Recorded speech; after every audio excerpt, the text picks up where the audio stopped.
15 August শোক দিবসের ছুটি ঘোষণার রায় স্থগিত। জাতীয় স্লোগান হিসেবে জয় বাংলা বাতিল চেয়ে রাষ্ট্রপক্ষের আবেদন। বাংলাদেশ নিয়ে শুভেন্দু অধিকারীর কর্মকাণ্ডে জনসাধারণের ক্ষোভ। সস্তা জনপ্রিয়তা পেতে লাফালাফি করছেন মত বিশেষজ্ঞের। চুক্তি 27 বছরেও শান্তি ফেরেনি পাহাড়ে, উল্টো বেড়েছে গুম, খুন, হয়রানি। পার্বত্যাঞ্চলকে পাশ কাটিয়ে উন্নয়ন সম্ভব নয় বললেন প্রধান উপদেষ্টা। এবং দীর্ঘমেয়াদী অর্থায়নের উৎস হলেও নানা কারণে পুঁজিবাজারে আগ্রহ হারাচ্ছেন বিনিয়োগকারীরা। আইসিবির চড়া সুদে দেয়া ঋণে বাড়ছে চাপ।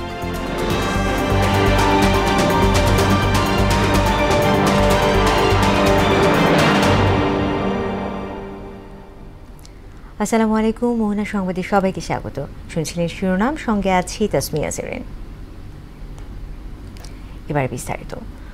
15 আগস্ট জাতীয় শোক দিবস ও সরকারি ছুটি ঘোষণা করে হাইকোর্টের দেয়া রায় স্থগিত করেছেন আপিল বিভাগ। প্রধান বিচারপতি সৈয়দ রেফাত আহমেদের নেতৃত্বাধীন আপিল বিভাগ গতকাল এ আদেশ দেন। আজ সকালে এ বিষয়ে জানান অতিরিক্ত অ্যাটর্নি জেনারেল ব্যারিস্টার অনিক আর হক। এর আগে উপদেষ্টা পরিষদের বৈঠকে গত 2 আগস্ট বঙ্গবন্ধু শেখ মুজিবুর রহমানের শাহাদাত বার্ষিকী ও জাতীয় শোক দিবস উপলক্ষে ঘোষিত 15 আগস্টের সাধারণ ছুটি বাতিল করা হয়। এদিকে জয় বাংলাকে জাতীয় স্লোগান ঘোষণা করে হাইকোর্টের দেয়া রায় স্থগিত চেয়ে আবেদন করেছে রাষ্ট্রপক্ষ। আগামী রোববার এর শুনানি হবে। দর্শক, এ নিয়ে আরও জানাতে হাইকোর্ট প্রাঙ্গণ থেকে সরাসরি যুক্ত হচ্ছেন সহকর্মী কাজী পাপু। 15 আগস্ট জাতীয় শোক দিবস এবং সরকারি ছুটি স্থগিত এবং জয় বাংলাকে জাতীয় স্লোগানের রায় বাতিলের আবেদনের বিষয়ে বিস্তারিত আমাদেরকে জানাবেন।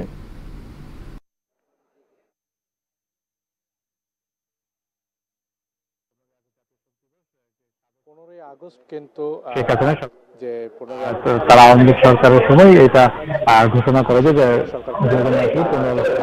সরকারের সময় এটা ঘোষণা করে যে শোক দিবস পালন করা হবে এবং এরপরে কিন্তু দীর্ঘ 15 থেকে 16 বছর এটা পালন করে আসছিল। এবং আপনারা জানেন যে 5 আগস্ট যে গণ অভ্যুত্থান হয়েছে, সেই গণ অভ্যুত্থানের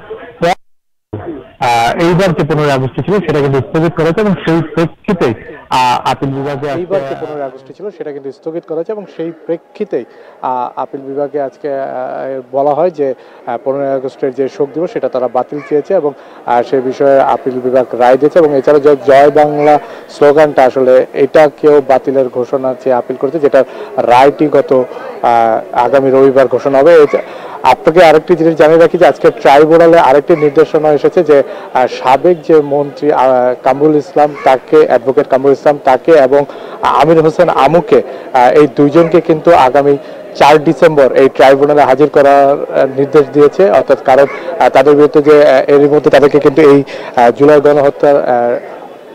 হত্যার কারণে তাদেরকে কিন্তু গ্রেপ্তারের নির্দেশ দিয়েছে। এছাড়া আপনাকে আরেকটু বলে রাখি যে আজকে কিন্তু গুমের অভিযোগে প্রথমবারের মতো দুইজন পুলিশ, র্যাবের 2 সাবেক পুলিশ সুপার মহিউদ্দিন ফারুক এবং বরিশাল রেঞ্জের অতিরিক্ত পুলিশ সুপার আলমউদ্দিনকে গ্রেপ্তার দেখিয়েছে আন্তর্জাতিক অপরাধ ট্রাইব্যুনাল এবং তাদের যে বিচার কাজ, সেই বিচার কাজ কিন্তু 20 ফেব্রুয়ারির ভিতরে শেষ করতে হবে এবং তারপরে কিন্তু তাদেরকে আদালতে ট্রাইব্যুনালে হাজির করতে হবে। তো পুরোপুরি ট্রাইব্যুনালের এই সাইডটাতে আজকে এই ছিল আমার কাছে সর্বশেষ জেরিন। এবং আরেকটি জিনিস বলে রাখলাম যে এই যে জয় বাংলা স্লোগান, এটা বাতিলের রায়টা রবিবারে জানানো হবে এবং 15 আগস্টের ঘোষণাটা কিন্তু অলরেডি চলে এসেছে এবং এটা নিয়ে কিন্তু রাষ্ট্রপক্ষের সহকারী অ্যাটর্নি জেনারেল তিনি ব্রিফ করেছেন এবং তিনি বলেছেন যে আসলে এটা তারা দেখেছে যে সাবেক যে সরকার ছিল তারা আসলে সরকারের ক্ষমতায় বসার জন্য এবং তাদের নিজস্ব আধিপত্য বিস্তার করার জন্য তারা এই রায়টি রেখেছে যে 15 আগস্টকে জাতীয় শোক দিবস পালন করা।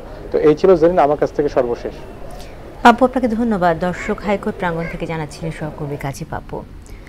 আওয়ামী লীগ সরকারের 15 বছরে 28 লাখ কোটি টাকা পাচার হয়েছে, এমন তথ্য দিয়ে রোববার প্রধান উপদেষ্টার কাছে শ্বেতপত্র জমা দিয়েছে কমিটি। এ নিয়ে ব্রিফ করেছেন শ্বেতপত্র প্রণয়ন কমিটির প্রধান ডক্টর দেবপ্রিয় ভট্টাচার্য। দর্শক, এই বিষয়ে আরও জানাতে আমাদের সঙ্গে সরাসরি যুক্ত হচ্ছেন সহকর্মী ওবায়দুল হক মারুফ। ব্রিফিং এর কি কি বিষয় তুলে ধরা হয়েছে আমাদেরকে জানাবেন।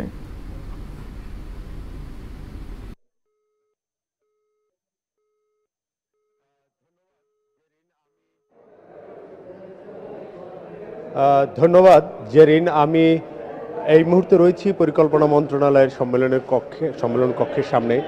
কিছুক্ষণ আগেই সম্মেলনটি শেষ হলো। অন্তর্বর্তীকালীন সরকার ক্ষমতা গ্রহণের পরপরই একটি শ্বেতপত্র প্রণয়ন কমিটি গঠন হয়। সেই কমিটি আজ 90 দিনের মাথায় এসে তারা তাদের শ্বেতপত্র প্রকাশ করে। এখন পর্যন্ত সেটাকে ড্রাফট আকারেই প্রকাশ করেছে তারা। কিছুদিনের মধ্যেই সরকারিভাবে সেটাকে প্রকাশ করা হবে বলে জানিয়েছেন কমিটির যিনি প্রধান ডক্টর দেবপ্রিয় ভট্টাচার্য। ডক্টর দেবপ্রিয় ভট্টাচার্য ছাড়াও এখানে আরও 11 সদস্যের কমিটি ছিল, যারা মূলত রাষ্ট্রের বিভিন্ন স্টেক হোল্ডারদের কাছ থেকে বিভিন্ন তথ্য উপাত্ত সংগ্রহ করে তারপরে তারা বিগত পতিত আওয়ামী সরকারের সময়ের নানা অনিয়ম দুর্নীতির বিষয়ে তুলে ধরতে চেষ্টা করেছেন এই শ্বেতপত্রে। আমরা এখানে যেই বিষয়গুলো তারা মূলত যেই কথাটা ফোকাস করেছেন, সেখানে বলা হয়েছে যে একটা সময় বলা হতো যে রাজনীতিবিদরাই দুর্নীতির মূলে, পরে বলা হতো সেখানে সেই দুর্নীতির মূলে আসলে ব্যবসায়ীরাও জড়িত। কিন্তু শেষমেশ তাদেরই প্রতিবেদনে যেমনটা উঠে এসেছে যে আমলারাই মূলত এই সবচেয়ে বেশি দুর্নীতিগ্রস্ত বলে এই শ্বেতপত্রে হয়তো এই শ্বেতপত্রে জানানো হয়েছে। পরবর্তীতে পূর্ণাঙ্গ শ্বেতপত্র যখন প্রকাশ করা হবে তখন এই বিষয়গুলো আরও ক্লিয়ার স্বচ্ছতা আসবে বলে আমরা মনে করছি। এখানে শ্বেতপত্র প্রণয়ন কমিটি এটাও জানিয়েছে যে চোর ধরা কমিটির কাজ নয়, চুরির বর্ণনা দেওয়া হয়েছে। মূলত কোনো ব্যক্তি বা প্রতিষ্ঠানের দুর্নীতি নিয়ে তারা কথা বলেনি, মানে দুর্নীতির প্রক্রিয়াটা নিয়ে কোন কোন পর্যায়ে দুর্নীতি কিভাবে হয়েছে সেই বিষয়গুলোই তারা তুলে আনতে চেষ্টা করেছেন। সব মিলে আরও বিস্তারিত বিষয় এখানে বিভিন্ন মেগা প্রজেক্টের দুর্নীতি এবং বিদেশে অর্থ পাচার সহ নানা বিষয় এখানে তুলে ধরা হয়েছে এই আজকের এই শ্বেতপত্রে। সব মিলিয়ে পরিকল্পনা মন্ত্রণালয় থেকে এই ছিল আমার কাছে সর্বশেষ জেরিন। মারুফ, আপনাকে ধন্যবাদ। বহিষ্কৃত ইসকন নেতা চিন্ময় কৃষ্ণ দাস ইস্যুতে পশ্চিমবঙ্গের বিজেপি নেতা শুভেন্দু অধিকারীর কর্মকাণ্ড আমলে না নেওয়া উচিত বলে মনে করেন সাধারণ মানুষ। এতে সায় জানিয়ে আন্তর্জাতিক সম্পর্ক বিশ্লেষক অধ্যাপক লাইলুফার ইয়াসমিন বলছেন, সস্তা জনপ্রিয়তার জন্য উস্কানিমূলক কর্মকাণ্ড করছেন শুভেন্দু অধিকারী। তাই এতে দৃষ্টি না দিয়ে বাংলাদেশের উচিত ভারতের কেন্দ্রীয় সরকারের মতামতে মনোযোগী হওয়া। কাজী শাহরিনের বিশেষ প্রতিবেদন। সম্মিলিত সনাতনী জাগরণ জোটের মুখপাত্র চিন্ময় কৃষ্ণ দাসের গ্রেফতার ও সংখ্যালঘুদের ওপর কথিত হামলার ঘটনা নিয়ে ভারতের প্রধান হিন্দুত্ববাদী দল বিজেপির পশ্চিমবঙ্গের নেতারা কর্মী সমর্থকদের নিয়ে আন্দোলন করছেন। এদেরই একজন শুভেন্দু অধিকারী। চিন্ময় দাসকে মুক্তি না দিলে বাংলাদেশ সীমান্ত বন্ধ করে দেওয়ার হুমকি দেন বিধানসভার এই বিরোধী দলনেতা। এমনকি কর্মী সমর্থক ও সাঙ্গপাঙ্গদের নিয়ে কলকাতায় বাংলাদেশ হাই কমিশন ঘেরাও কর্মসূচিও পালন করেন তিনি। ভারত বিরোধী কথা বলা বন্ধ করুন। তার এমন আচরণের কড়া প্রতিক্রিয়া জানিয়েছেন বাংলাদেশের সাধারণ মানুষ। প্রতিবেশী দেশের একটি বিচারাধীন বিষয়ে রাজ্যের কোনো বিরোধী নেতার এমন উশৃঙ্খল আচরণ ঠিক নয় বলে মনে করেন তারা। ভারত যেটা চাচ্ছে আমাদের বাংলাদেশকে ঘেরাও করার জন্য, সীমান্ত ঘেরাও করার জন্য, এটা আমরা বাংলাদেশ তো এটা আমরা কখনো মেনে নেব না। মুখে একজন বললো যে এটা বাংলাদেশের সীমান্ত অতিক্রম বন্ধ করে দিবে, কিন্তু এটা তো মুখে বললেই হয়ে যাবে না। চিন্ময় দাস সে যদি দোষী হয় তাহলে আমাদের আইন আদালত আইনি প্রক্রিয়া এটাকে প্রুভ করুক। এইভাবে তো একটা রাজনৈতিক বা আপনি সাম্প্রদায়িক ইস্যু নিয়ে মন্তব্য করা ঠিক হয় না। ইন্ডিয়া সরকার তো কোনো আর কথা বলেনি, এটা ওনার একান্ত ব্যক্তিগত, উনি ব্যক্তিগতভাবে হয়তো ওনার নিজ থেকে সেই কথাটা বলছে। 28টি রাজ্য ও কেন্দ্রশাসিত অঞ্চলের বিশাল দেশ ভারতের রাজধানী দিল্লি। ফলে আন্তর্জাতিক কোনো বিষয় কেবল কেন্দ্রীয় সরকারের মতামত জানানোর এখতিয়ার আছে বলে মনে করেন বিশেষজ্ঞরা। দিল্লি থেকে কিন্তু এই ধরনের কোনো ইনসেন্ডিয়ারি বা উত্তেজক কোনো কথা কিন্তু বলা হয়নি। সেক্ষেত্রে আমার মনে হয় যে আমাদের মিডিয়াকেও আমরা কোন তথ্যগুলা প্রচার করব, কোন তথ্যগুলা প্রচার করব না, সে বিষয়ে একটু আরো সতর্ক হতে হবে এবং যত্নবান হতে হবে। ব্যক্তিগত স্বার্থ হাসিলের জন্য শুভেন্দু অধিকারী বাংলাদেশের বিষয় অহেতুক নাক গলাচ্ছেন বলে মনে করেন অধ্যাপক লাইলুফার ইয়াসমিন। বাংলাদেশের তারা এটা ঘেরাও করবেন সীমান্ত, কিন্তু তাদের কি সেই ক্যাপাসিটি আছে, তাদের কি সেই বলবার অধিকার আছে, বা তারা কি শুধুমাত্র জনপ্রিয় হবার কারণে এই কথাটি বলছেন, সেই অ্যানালাইসিসটা আমার মনে হয় সাথে সাথে যোগ করা উচিত।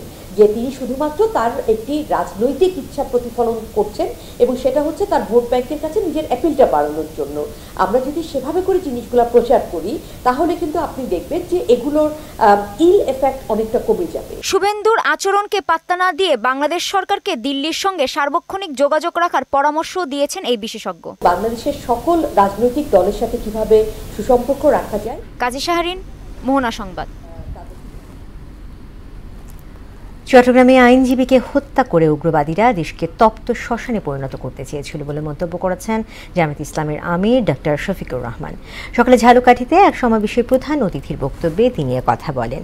এদেশে হিন্দু, মুসলিম, বৌদ্ধ, খ্রিস্টান ঐক্যবদ্ধভাবে বসবাস করছে উল্লেখ করে সাম্প্রদায়িক সম্প্রীতি কোনোভাবেই নষ্ট হতে দেওয়া যাবে না বলেও জানান জামায়াত আমির। এমন বাংলাদেশ প্রয়োজন যেখানে মসজিদ, মন্দির, মঠ, প্যাগোডা কিংবা চার্চ পুরোটাই পাহারা দেওয়ার দরকার পড়বে। মিলেমিশে আমাদের সুন্দর বাগানে আমরা থাকবো। যার যার কাজ, যার যার ধর্ম, সে তার রুচি এবং তার চিন্তা অনুযায়ী সে আদায় করবে। সেখানে কেউ হস্তক্ষেপ করার দুঃসাহস দেখাবে না। একজন আইনজীবীকে কিছু উগ্র গোষ্ঠী হত্যা করলো। তারা চেয়েছিল এর মাধ্যমে বাংলাদেশকে তপ্ত একটা শ্মশানে পরিণত করবে। শান্তি চুক্তির ২৭ বছরেও শান্তি ফেরেনি পার্বত্যাঞ্চলে, বরং নতুন নতুন দলের আবির্ভাবে বেড়েছে দ্বন্দ্ব। আধিপত্য বিস্তার নিয়ে গুম, খুন, চাঁদাবাজি আর হানাহানি বিস্তৃত হয়েছে পার্বত্য জেলা বান্দরবানে। শান্তি চুক্তির পূর্ণাঙ্গ বাস্তবায়ন না হওয়ায় ক্ষোভ বাড়ছে বিভিন্ন জনে। রাহুল বড়ুয়া ছোটনের প্রতিবেদন, জানাচ্ছেন আফরিন ববি। পার্বত্য জেলায় শান্তি প্রতিষ্ঠার লক্ষ্যে ১৯৯৭ সালে পার্বত্য চট্টগ্রাম জনসংহতি সমিতির সাথে পার্বত্য শান্তি চুক্তি করে আওয়ামী লীগ সরকার। ১৯৯৭ সালের ২ ডিসেম্বর পার্বত্য জেলা খাগড়াছড়ি স্টেডিয়ামে অস্ত্র জমা দিয়ে শান্তির পথে ফিরে আসার শপথ নিয়ে সরকারের কাছে অস্ত্র জমা দেয় পার্বত্য চট্টগ্রাম জনসংহতি সমিতির সদস্যরা।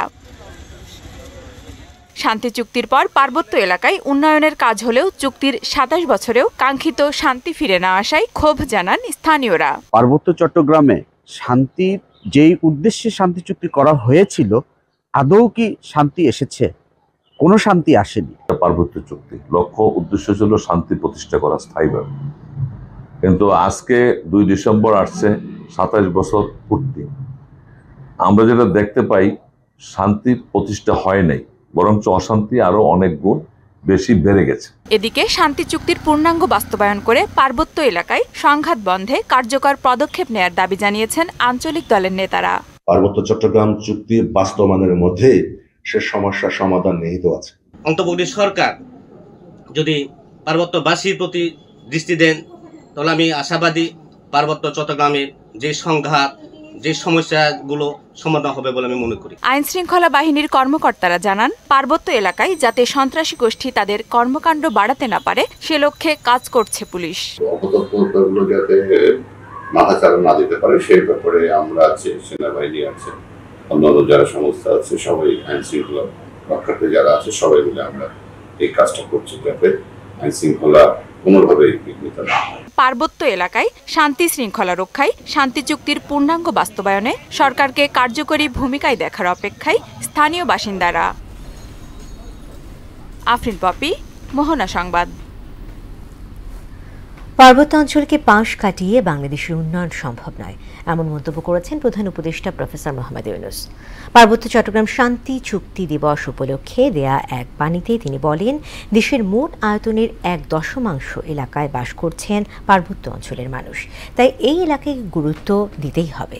পর্যটন শিল্পের প্রসারে স্থানীয় জনসাধারণকে সম্পৃক্ত করে পাহাড়ি অঞ্চলে নানামুখী সংস্কারের উদ্যোগ নেওয়া হয়েছে বলেও জানান ডক্টর ইউনূস। শেয়ার বাজারে দীর্ঘমেয়াদী অর্থায়নের উৎস হলেও নানা সীমাবদ্ধতায় বিনিয়োগে আগ্রহ হারাচ্ছেন দেশি বিদেশি বিনিয়োগকারীরা, যার কারণে বৈশ্বিক সূচকের সঙ্গে তাল মেলাতে পারছে না দেশের পুঁজিবাজার। যদিও চড়া সুদে আইসিবির দেয়া ঋণ বাজারে চাপ বাড়ালেও সপ্তাহের প্রথম কর্মদিবসে বেক্সিমকো সহ লেনদেন বেড়েছে 5 ব্লক প্রতিষ্ঠানের। শেয়ার বাজার নিয়ে মনিরুল ইসলামের 3 পর্বের ধারাবাহিক প্রতিবেদনের আজ শেষ কিস্তি। অর্থনীতিতে শেয়ার বাজারের অবদান গুরুত্বপূর্ণ, তবে নীতি দুর্বলতা সহ নানান কারণে থিতু হতে পারছে না পুঁজিবাজার। শিল্পায়ন ও অর্থনৈতিক উন্নয়নের জন্য একটি সুসংগঠিত শেয়ারবাজার অপরিহার্য হলেও তা এখনও গড়ে ওঠেনি। দেশের শেয়ার বাজারে এখন বাজার মূলধন ও জিডিপির অনুপাত 8% নিচে, অথচ প্রতিবেশী ভারতে এই হার 120%। পরিসংখ্যান বলছে বৈশ্বিক র্যাঙ্কিংয়ে 5 ধাপ নেমে দেশের শেয়ার বাজার অবস্থান করছে 42তম স্থানে। বাজার মূলধনের দিক থেকে প্রথম স্থানে রয়েছে নিউ ইয়র্ক স্টক এক্সচেঞ্জ আর ষষ্ঠ স্থানে ভারত। দেশের শেয়ার বাজারের এমন দৈন্যদশাকে নানান অনিয়ম ও অদক্ষতাকে দায়ী করছেন অর্থনীতিবিদরা। ব্যাংক এবং নন ব্যাংক ফিনান্সিয়াল ইনস্টিটিউশনসগুলোর দিকে যদি তাকাই, তাহলে সার্বিকভাবে গভর্নেন্সের দিকে যদি বলি, তাহলে একদম তলানিতে রয়েছে। আর এই তলানিতে থাকার কারণেই কিন্তু আমার মূলধন বাজার শক্তিশালী হচ্ছে না। এখন অন্যভাবে যদি বলি, তাহলে হচ্ছে এই জায়গাটাই যখন কড়াকড়ি আরোপ করা হবে, তখন কিন্তু প্রকৃতপক্ষে এক সময় গিয়ে আপনি মূলধন বাজারটাকে শক্তিশালী করার মাধ্যমে আপনি ক্যাপিটাল সংগ্রহ করবেন এবং উৎপাদনশীল কার্যে সম্পৃক্ত হবেন। তবে বিনিয়োগকারীরা আশা করছেন সমস্যা চিহ্নিত করে মূলধনী বাজারকে শক্তিশালী করা হবে। নিয়মতান্ত্রিকভাবে যেটা শেয়ার যেভাবে থাকার কথা সেভাবে যেন চলে, অস্বাভাবিক কোনো কিছু যেন না চলে। অস্বাভাবিকের কারণে আজকে আমাদের সবকিছু ধ্বংস হয়ে গেছে। অবৈধ যে পন্থাগুলো, যেমন ক্রিপ্টোকারেন্সির দিকে মানুষ ঝুঁকে যাচ্ছে, এটা কিন্তু বাংলাদেশ গভর্নমেন্টের জন্য অত্যন্ত লস, কারণ ডলার চলে যাচ্ছে, এটাতে আমাদের লস, এটা তো বৈধ না। এই পুঁজিবাজার যদি আপনার মানুষ মুনাফা অর্জন করতে পারে, তাহলে কেউ তো ওখানে যাবে না। রোববার ব্লক মার্কেটে লেনদেনে অংশ নেয় 23 প্রতিষ্ঠান। লেনদেনের পরিমাণ প্রায় 12 কোটি, আর বেকচিমকো সহ 5 প্রতিষ্ঠানেরই লেনদেন 9 কোটিরও বেশি। তবে আইসিপিকে দেয়া ঋণে উচ্চ সুদের খবরে ফের চাপে পড়েছে শেয়ারবাজার। শেয়ারবাজারের আকাশে কালো মেঘ কেটে দ্রুতই আলো আসবে বলে মনে করছে শেয়ারবাজার নিয়ন্ত্রক সংস্থা। ডিভ্যালুয়েশন হওয়ার কারণে ফরেন পোর্টফোলিও ইনভেস্টর যারা আছে, তাদের একটা ডাউনওয়ার্ড ট্রেন্ড ছিল ইনভেস্টমেন্টের ক্ষেত্রে। তো এটা গত 1-1.5 মাস যাবৎ এটা একটু বাড়তেছে, ইনক্রিজিং ট্রেন্ডে আছে। আমরা আশাবাদী যে পুরাতন যারা ফরেন পোর্টফোলিও ইনভেস্টর আছে, তাদের দিক থেকে অনেকটাই বিনিয়োগ বাড়বে। পাশাপাশি নতুন ফরেন পোর্টফোলিও ইনভেস্টর, আমাদের যারা ইন্টারমিডিয়েট আছে, ফরেন ট্রেড করে থাকে, তারাও সার্চ করতেছে এবং নতুন ইনভেস্টরদের বাংলাদেশে ইনভেস্ট করার জন্য অনুপ্রাণিত করছে। সংস্কার সম্পন্ন হলেই শেয়ারবাজার দেশের অর্থনীতিতে আবারও শক্তিশালী ভূমিকা রাখতে পারবে বলেও মনে করছে সংস্থাটি। মনিরুল ইসলাম, মোহনা সংবাদ, ঢাকা। 21 আগস্ট গ্রেনেড হামলা মামলার রায়ের মাধ্যমে বিচার বিভাগের স্বাধীনতা ফিরেছে বলে মনে করেন বিএনপি স্থায়ী কমিটির সদস্য হাফিজউদ্দিন আহমেদ। সকালে নিজ বাসভবনে সাংবাদিকদের তিনি কথা বলেন। আওয়ামী লীগ দমন নিপীড়নের রাজনীতি করেছে বলে অভিযোগ করে হাফিজউদ্দিন বলেন, তারেক রহমান দেশে ফিরলে দেশের রাজনীতিতে আমূল পরিবর্তন আসবে। ভারতের সঙ্গে বাংলাদেশের সম্পর্ক ভালো বলেও দাবি করেন তিনি।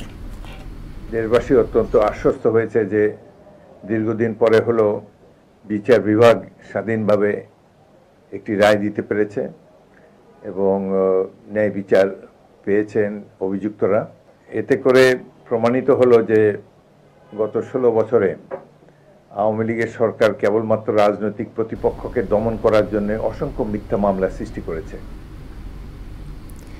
বিশ্ব ইজতেমায় দিল্লির মাওলানা সাদ কান্দেলভির উপস্থিতি নিশ্চিত করার দাবিতে গাজীপুর জেলা প্রশাসকের কাছে স্মারকলিপি দিয়েছেন তার অনুসারীরা।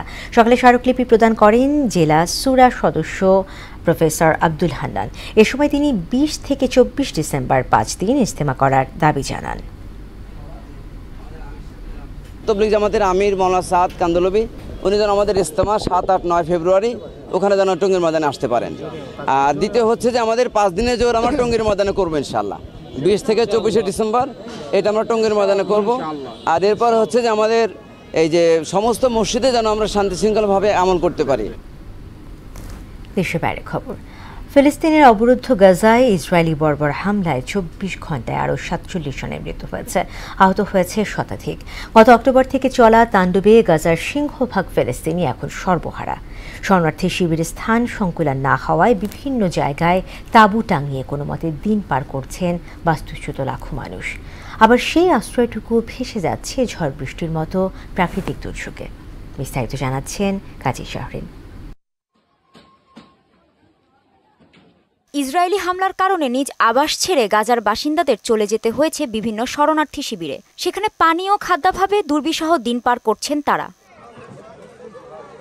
ইসরায়েলি হামলার ফলে ফিলিস্তিনে বাস্তুচ্যুতদের সংখ্যা দিন দিন বাড়ছে। ফলে শরণার্থী শিবিরে দেখা দিয়েছে স্থান সংকট। সেখানে ঠাঁই না পেয়ে তাঁবু গেড়ে বসবাস শুরু করেন অনেকে, যার বেশিরভাগই সমুদ্র সৈকতের আশেপাশে। এটা করা হচ্ছে নিরাপত্তার জন্য, কারণ সেখানে ইসরায়েলি হামলা তেমন হয় না।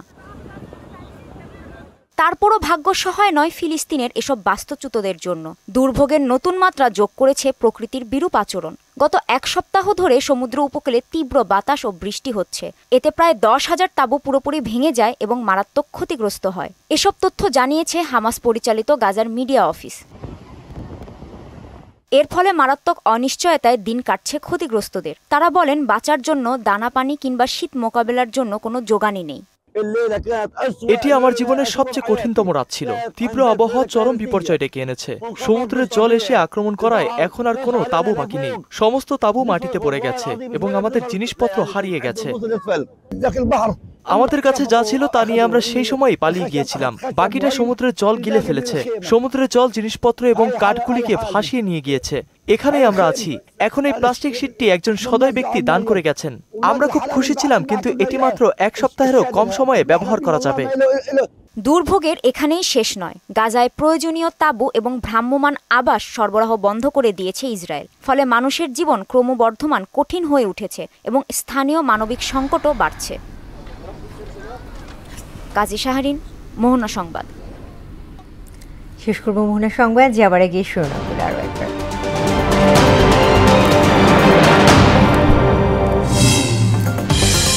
15 আগস্ট শোক দিবসের ছুটি ঘোষণার রায় স্থগিত।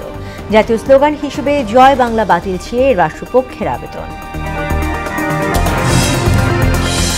বাংলাদেশ নিয়ে শুভেন্দু অধিকারীর কর্মকাণ্ডে জনসাধারণের ক্ষোভ, সস্তা জনপ্রিয়তা পেতে লাফালাফি করছেন মত বিশেষজ্ঞের।